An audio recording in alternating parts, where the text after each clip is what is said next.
সুপ্রিয় শিক্ষার্থীবৃন্দ, অলোক চক্রবর্তীর অনলাইন ক্লাসে সবাইকে স্বাগতম। আমরা আমাদের অনলাইন প্ল্যাটফর্মে ধারাবাহিক ক্লাস পর্যায়ে আজকে তোমাদের সঙ্গে আলোচনা করব উচ্চ মাধ্যমিক হিসাব বিজ্ঞান প্রথম পত্র প্রথম অধ্যায় হিসাব বিজ্ঞান পরিচিতি অধ্যায় থেকে। প্রিয় শিক্ষার্থীবৃন্দ, প্রথমে আমি আমার সঙ্গে যারা যুক্ত হচ্ছ এবং পরবর্তীতে যারা যুক্ত হবে সবাইকে আমার অনলাইন ক্লাস প্ল্যাটফর্ম থেকে অভিনন্দন জানাচ্ছি। প্রিয় শিক্ষার্থী বন্ধুরা, আমি প্রথমেই ক্লাসটি আমার টাইমলাইনে শেয়ার করে নিচ্ছি। আমার প্রিয় শিক্ষার্থী বন্ধুদের মধ্যে যারা এই মুহূর্তে আমার সঙ্গে যুক্ত হচ্ছ তারা প্রত্যেকেই ক্লাসটি প্রত্যেকের টাইমলাইনে শেয়ার করে নেবে। প্রিয় শিক্ষার্থী বন্ধুরা, কিছুটা সময় নিয়ে নিচ্ছি, আমি ক্লাসটি শেয়ার করে নেই। তোমরাও তোমাদের টাইমলাইনে ক্লাসটি শেয়ার করে নেবে। আর এর মধ্যে আমার কথা তোমরা শুনতে পাচ্ছ কিনা, স্পষ্ট বোঝা যাচ্ছে কিনা সেটি তোমরা আমাকে কমেন্ট করে জানিয়ে দেবে।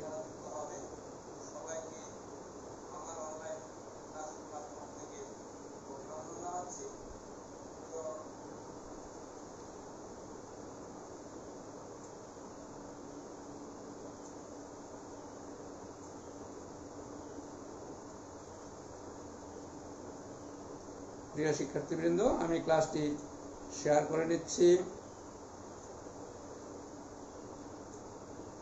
তোমরাও ক্লাসটি শেয়ার করে নাও।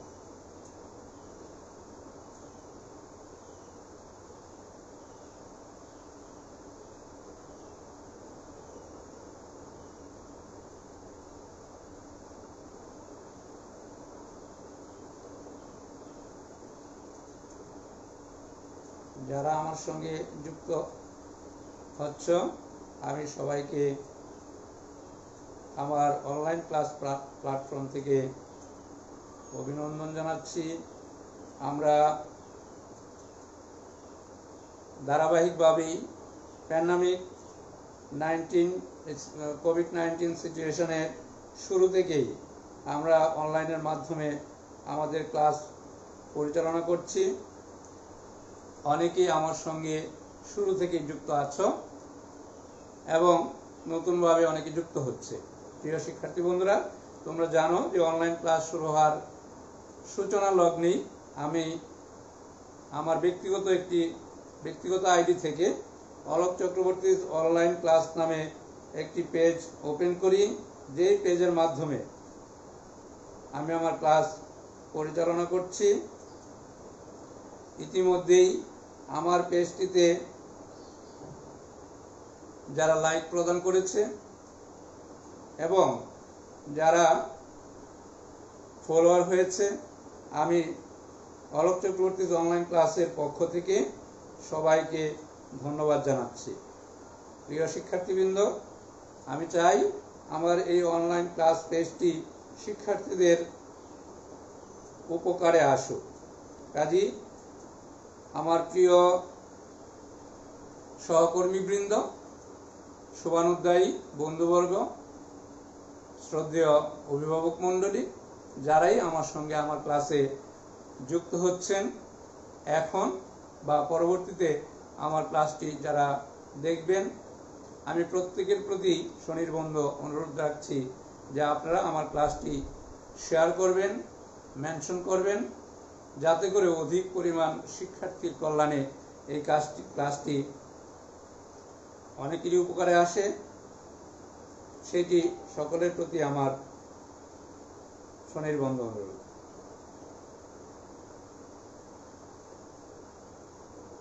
প্রিয় শিক্ষার্থীবৃন্দ, যারা আমার সঙ্গে যুক্ত আছো তারা কমেন্ট করে আমাকে অনুপ্রাণিত করবে। আর তোমাদের যদি কোনো কিছু বোঝার থাকে ক্লাসে, তাহলে সেটিও তোমরা কমেন্ট করে কমেন্টে লিখবে। নিশ্চয়ই আমি সেটি উত্তর দেওয়ার চেষ্টা করব। প্রিয় শিক্ষার্থীবৃন্দ, আমরা এই মুহূর্তে আজকে ক্লাসে যেটি নিয়ে আলোচনা করব সেটি হচ্ছে উচ্চ মাধ্যমিক হিসাব বিজ্ঞান প্রথম পত্র, প্রথম অধ্যায় হিসাব বিজ্ঞান পরিচিতি। তোমরা যারা এসএসসিতে বিজনেস স্টাডিজ গ্রুপের শিক্ষার্থী ছিলেন তারা নিশ্চয়ই এই বিষয়টির সঙ্গে ভালোভাবেই পরিচিত হয়েছ, কারণ আমরা জানি নবম দশম শ্রেণীতে 2টি বৎসর তোমরা এই বিষয়টি অধ্যয়ন করেছ।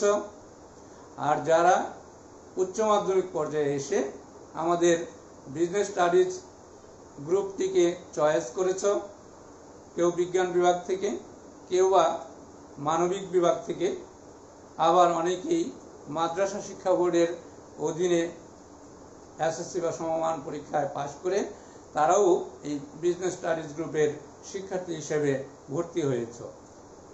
আমাদের এই বিজনেস স্টাডিজ গ্রুপে যারা ভর্তি হয়েছ প্রত্যেককেই আমি অভিনন্দন জানাচ্ছি। হিসাব বিজ্ঞান এটি অত্যন্ত গুরুত্বপূর্ণ একটি বিষয় এবং বাস্তবসম্মত একটি বিষয়। আমরা জানি হিসাব সচেতন না হলে মানুষ যদি বেহিসাবি হয়, হিসাব সম্পর্কে যদি ধারণা না থাকে, তাহলে পদে পদে ঠকতে হয়। বিভিন্ন ফ্রড বা বিভিন্নভাবে মানুষের দ্বারা ক্ষতিগ্রস্ত হওয়ার সুযোগ থেকে যায়। কাজে যারা হিসাব সচেতন, যারা হিসাব নিকাশ ভালো জানে, যারা হিসাব করে চলে, তারা কখনোই কোনো প্রকার ক্ষতির সম্মুখীন হয় না। তারা নিজেদেরকে সুরক্ষিত রাখতে পারে, পাশাপাশি সমাজ, দেশ এবং অপরের কল্যাণেও নিজেকে নিয়োজিত করতে সক্ষম হয়। প্রিয় শিক্ষার্থীবৃন্দ, আজকে আমরা যে বিষয়টি নিয়ে আলোচনা করব সেইটি হচ্ছে হিসাব বিজ্ঞান প্রথম পত্রের প্রথম অধ্যায় হিসাব বিজ্ঞান পরিচিতি অধ্যায়ের একটি অংশ, সেটি হচ্ছে ঘটনা এবং লেনদেন। ঘটনা এবং লেনদেন এই দুইটি বিষয় নিয়ে আমি আজকে আলোচনা করব। প্রিয় শিক্ষার্থী বন্ধুরা, যারা ইতিমধ্যেই পড়ে এসেছ তারা নিশ্চয়ই এই বিষয়গুলো সম্পর্কে সুস্পষ্ট ধারণা রয়েছে। তারপরও আমি রিপিট করছি, কারণ অনেকেই আমার এই ক্লাসে অথবা আমাদের এই বিভাগে নবাগত শিক্ষানবিশ হিসাবে প্রবেশ করেছে, যারা পূর্বে হিসাব বিজ্ঞান বিষয়টি পড়েনি তাদের উদ্দেশ্যে, এবং যারা পড়েছ তারাও আমার আলোচনা থেকে হয়তো নতুন কিছু জানতে পারবে, নতুন কিছু শিখতে পারবে, এটি আমার প্রত্যাশা। প্রিয় শিক্ষার্থী বন্ধুরা, কথা না বাড়িয়ে যেটি বলছি, হিসাব বিজ্ঞান পরিচিতির অত্যন্ত গুরুত্বপূর্ণ দুইটি বিষয় হচ্ছে ঘটনা এবং লেনদেন, অর্থাৎ concept of events and concept of transaction. ঘটনার ধারণা এবং লেনদেনের ধারণা। যে ঘটনা এবং লেনদেন দুইটি ওতপ্রোতভাবে জড়িত, একটিকে বাদ দিয়ে আরেকটি নয়। অর্থাৎ ঘটনাবিহীন লেনদেন হতে পারে না, আর লেনদেন হলে ঘটনা অবশ্যই হতে হবে। কাজেই ঘটনা বলতে আমরা কি বুঝি এবং লেনদেন বলতে কি বুঝি, এই বিষয়টি আমরা কিছুটা স্পষ্টীকরণ করতে চাই। প্রিয় শিক্ষার্থী বন্ধুরা, তোমরা নিশ্চয়ই এরই সঙ্গে পরিচিত হয়েছ যে ঘটনা আমরা সাধারণত বলে থাকি মানব জীবনে বা মানুষের জীবনে প্রতিনিয়ত যা কিছু ঘটছে তার সবই ঘটনা। অর্থাৎ আমরা যদি চিন্তা করি, ঘুম থেকে ওঠার শুরু থেকে আবার ঘুমোতে যাওয়া পর্যন্ত, সকাল থেকে রাত্রি অবধি প্রতি মুহূর্তে প্রতিনিয়ত অনেক অজস্র ঘটনা ঘটছে। আমি ঘুম থেকে উঠেছি, এটি একটি ঘটনা। আমি ঘুম থেকে উঠে দাঁত ব্রাশ করেছি, সেটি আরেকটি ঘটনা। আমি গোসল করেছি, এটি আরেকটি ঘটনা। আমি কলেজের উদ্দেশ্যে বা শিক্ষা প্রতিষ্ঠানের উদ্দেশ্যে বা বাজার করার উদ্দেশ্যে ঘর থেকে বের হয়েছি, সেটি আরেকটি ঘটনা। আমি বাসা থেকে বেরিয়ে রিক্সায় করে বাজারে গেছি, সেটি একটি ঘটনা। রিক্সায় ওঠা একটি ঘটনা, রিক্সা বসা একটি ঘটনা, রিক্সা থেকে নামার একটি ঘটনা, প্রতিনিয়ত রিক্সাওয়ালাকে ভাড়া প্রদান করা সেইটি আরেকটি ঘটনা। এমন ঘটনা প্রতিনিয়ত ঘটেই চলেছে, যার কারণে বলা হয়েছে মানুষের জীবনে প্রতি মুহূর্তে অজস্র ঘটনা ঘটছে। এখন প্রশ্ন হচ্ছে, সেই সব ঘটনাই কি হিসাব বিজ্ঞানের ভাষায় আমাদের প্রয়োজন আছে? বলা হয়েছে না। সমস্ত ঘটনাগুলোকে দুইটি ভাগে, হিসাব বিজ্ঞানের ভাষায় ঘটনাকে দুই ভাগে ভাগ করা যায়। আমরা ঘটনাকে দুই ধরনের চিন্তা করতে পারি, দুই ভাগে ভাগ করতে পারি। এর একটি হচ্ছে আর্থিক ঘটনা, আর একটি হচ্ছে অনার্থিক ঘটনা। অর্থাৎ কিছু ঘটনার সঙ্গে অর্থের সম্পর্ক আছে, আর কিছু ঘটনার সঙ্গে অর্থের সম্পর্ক নেই। হিসাব বিজ্ঞান বলছে যে সমস্ত ঘটনার সঙ্গে অর্থের সম্পর্ক নেই সেটি কেবল ঘটনার ঘটনা, অর্থাৎ সেটি নামে মাত্রই ঘটনা, সেটি হিসাবে কোনো প্রয়োজন নেই। বা যে ঘটনার সঙ্গে অর্থের কোনো সম্পর্ক নেই সেই জাতীয় ঘটনা হিসাব বিজ্ঞানে কোনো প্রয়োজন নেই।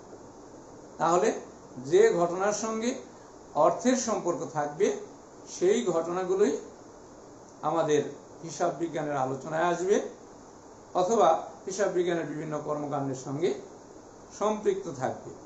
প্রিয় শিক্ষার্থী বন্ধুরা, তাহলে লক্ষ্য করো, আমরা এখানে ঘটনাকে লিপিবদ্ধ করেছি। এই ঘটনাটি দুই ধরনের। প্রথমত বলা হয়েছে অর্থ সম্পর্কযুক্ত ঘটনা,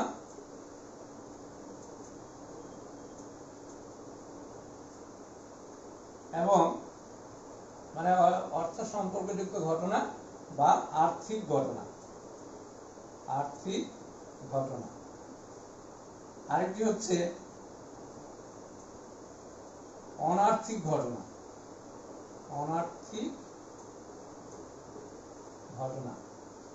অর্থাৎ যে ঘটনার সঙ্গে আমরা পূর্বেই বলেছি যে ঘটনার সঙ্গে অর্থের সম্পর্ক আছে সেটি হচ্ছে আর্থিক ঘটনা, আর যে ঘটনার সঙ্গে অর্থের সম্পর্ক নাই সেটি হচ্ছে অনার্থিক ঘটনা। বলা হয়েছে যত ধরনের ঘটনাই সংঘটিত হোক, আমরা যদি এটা তোমাদেরকে বোঝাতে চেষ্টা করি এমন ভাবে, আমরা দুই ধরনের ঘটনা পেয়েছি, আর্থিক ঘটনা এবং অনার্থিক ঘটনা। যদি দুইটি ঘটনাকে দুইটি ঝুড়িতে চিন্তা করি, যে এই হচ্ছে দুইটি ঝুড়ি, সারাদিন যত ঘটনা ঘটবে আমরা এই ঘটনাগুলোকে এই দুই ঝুড়িতে রাখবো। অর্থাৎ এটা আর্থিক ঘটনার ঝুড়ি আর এটা অনার্থিক ঘটনার ঝুড়ি। এখন সারাদিন যত ঘটনা ঘটবে আর্থিক ঘটনার ঝুড়িতে, যেগুলো আর্থিক ঘটনা এগুলো আর্থিক ঘটনার ঝুড়িতে আমরা রাখছি, আর যেগুলো অনার্থিক ঘটনার ঝুড়ি সেগুলো অনার্থিক ঘটনার ঝুড়িতে আমরা রেখে দিলাম। এখন প্রশ্ন হচ্ছে যে অনার্থিক ঘটনার ঝুড়ি যেটি বলা হয়েছে এটি মাথায় করে নিয়ে ডাস্টবিনে ফেলে দিতে হবে। যে ঘটনাগুলোর সঙ্গে অর্থের কোনো সম্পর্ক নাই সেই ঘটনাগুলো ঝুড়িটা মাথায় নিয়ে আমরা সেটি ডাস্টবিনে, অর্থাৎ ওয়াস্ট কাগজ, ওয়াস্ট জিনিস আমরা যেখানে ফেলে দিই সেখানে এটাকে ফেলে দেওয়া। আর যে ঘটনাটার সঙ্গে অর্থের সম্পর্ক আছে সেই ঘটনাটা আমরা রেখে দিব। এই ঘটনাগুলো আমাদের প্রয়োজন, অর্থাৎ আর্থিক ঘটনাগুলো ব্যবসায়ের প্রয়োজন রয়েছে। সুপ্রিয় শিক্ষার্থী বন্ধুরা, নিশ্চয়ই তোমরা ঘটনা সম্পর্কে একটি ধারণা পেয়েছ যে আমরা প্রতিনিয়ত ব্যবসায়ী, এখানে আমরা যে কাজ করব হিসাব বিজ্ঞানে যাবতীয় কিছুই হচ্ছে কারবার সম্পৃক্ত বা ব্যবসায় সম্পৃক্ত। অর্থাৎ কারবারি ঘটনা বা ব্যবসায়িক ঘটনা যখন অর্থের সাথে সম্পর্কযুক্ত হবে তখনই সেই ঘটনা আমরা লিপিবদ্ধ করব, সেই ঘটনাকে আমরা ঘটনা হিসেবে গণ্য করব। আর যে ঘটনা অর্থের সম্পর্ক নাই, যে ঘটনার সাথে আর্থিক সংশ্লিষ্টতা নাই, সেই ঘটনাগুলো আমাদের বিবেচনা আনার প্রয়োজন নেই।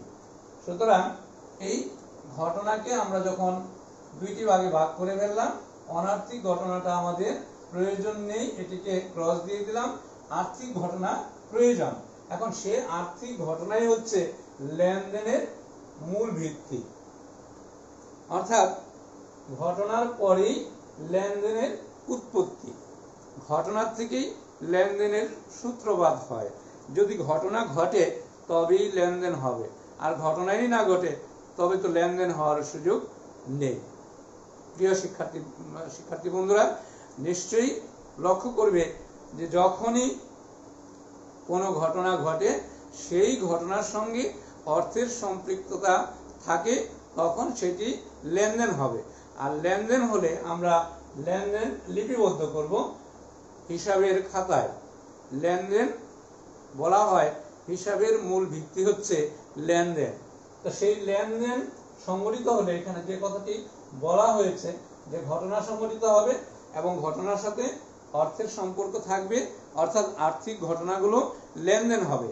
আমরা লেনদেন শব্দের অর্থ যদি দেখি, লেনদেন মানে হচ্ছে আদান প্রদান, দেয়া নেয়া, গ্রহণ দান, অর্থাৎ লেনদেন সংগঠিত হবে যখন, তখনই বোঝা যাবে এটি গিভ এন্ড টেক, দেয়া নেয়া, আদান প্রদান, গ্রহণ দান। এই আদান প্রদান, গ্রহণ দান এবং দেয়া নেয়ার বিষয় থেকে আমরা যেটি বলতে পারি বা বুঝতে পারি যে লেনদেন হতে হলে, ঘটনাকে লেনদেন হতে হলে তার কমন কতগুলো বৈশিষ্ট্য থাকতে হবে।